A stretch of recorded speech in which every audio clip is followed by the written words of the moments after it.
Barangay and SK Elections 2023 naging matagumpay ayon sa COMELEC sa kabila ng ilang naitalang insidente sa bansa. Para sa detalye, makakasama natin live si Eileen Pedreso ng GMA Regional TV 1 Western Visayas. Eileen?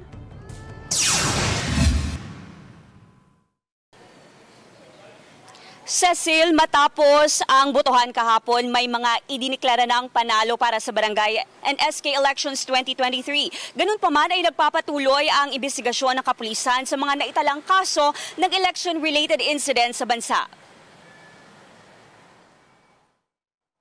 Isang babae ang isinugod sa pagamutan bago magsimula ang botohan kahapon sa Aguinaldo Elementary School sa Baguio City. Sa video, makikita ang 3 pulis na buhat ang isang babae at isinakay sa loob ng taxi. Ayon sa pulisya, binawian ng buhay kalaunan ang babae matapos itong atakihin sa puso. Sa investigasyon ng Baguio City Police Office, isang 46 anyos na guro ang nasabing babae na miyembro ng Electoral Board. Kasi nag-work pa sila dito, ginabi na sila dito kaya ang alam ko napagod siguro gano'n. Agad nagtalaga ng panibagong miyembro ng Electoral Board sa polling precinct kung saan nakatalaga ang pumanaw na guro. We will still consider this as related sa election, considering na nagumpisa naman na yung service niya for yung sa election service niya.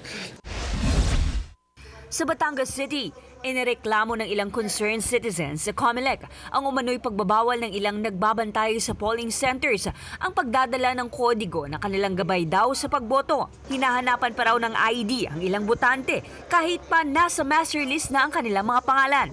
Ayon sa COMELEC, pinapayagan ang pagdadala ng kodigo sa loob at hindi raw kinakailangan ng ID para makaboto. Patuloy naman ang investigasyon ng Camarines Sur Police Provincial Office sa mga natanggap na report ukol sa paglabag sa kontrabigay program ng COMELEC. Naging mainit naman ang eleksyon sa Barangay Cahigon, Kalinog, Iloilo dahil sa nangyaring kaguluhan sa mismong polling center sa Cahigon Elementary School. Sa investigasyon ng pulisya, nag-umpisa ang hindi pagkakaintindihan ng dalawang kampo ng supporters ng mga tumatakbo sa pagkapunong barangay dahil sa gawa ng botante na kanilang umanong nai-assist sa pagboto. Matapos ang rumble, ay narinig na ang putok ng baril na nasa 500 meters ang layo mula sa paaralan. Sa inisyal na investigasyon, binaril ng supporter ng kandidatong si Hilda Batatin ang pick-up ng supporter ng kandidato naman na si Jinky Caras. Nagtamo ng sugat sa binti si Eduardo Leysa. Nakatakas naman ang itinuturong suspect na si Larry Catulin. Dahil sa insidente, ibinaba mula sa bayan at isinagawa ang pagbibilang ng boto sa Kalinog Central Elementary School. Walang naaresto sa mga nag-rumble. Kinuhaan lang sila ng detalye at nagpa-blotter din ang magkabilang kampo sa police station sa nangyari.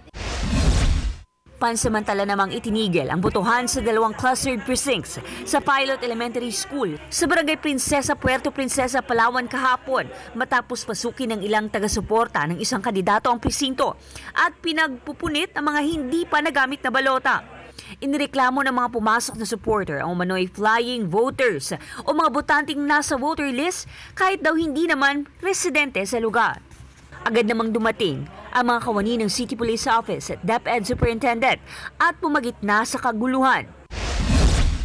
Dahil sa init ng panahon, ilang botante sa Lapu-Lapu City, Cebu ang nagtungo sa medical station matapos tumaas ang kanilang blood pressure. Ayon sa Lapu-Lapu City Health Officer, walang itinakbo sa ospital mula sa mga nakaranas ng pagtaas ng BP.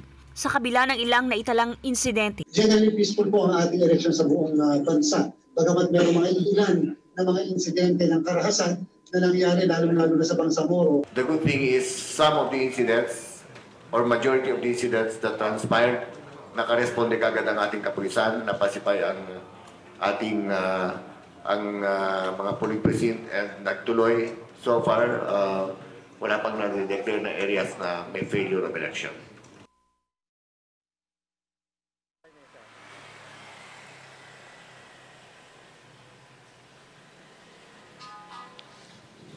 Samantala dito naman sa Western Visayas, ayon sa assessment ng kapulisan, ay generally peaceful ang isinagawang barangay and SK elections. Balik sa iyo, Cecil.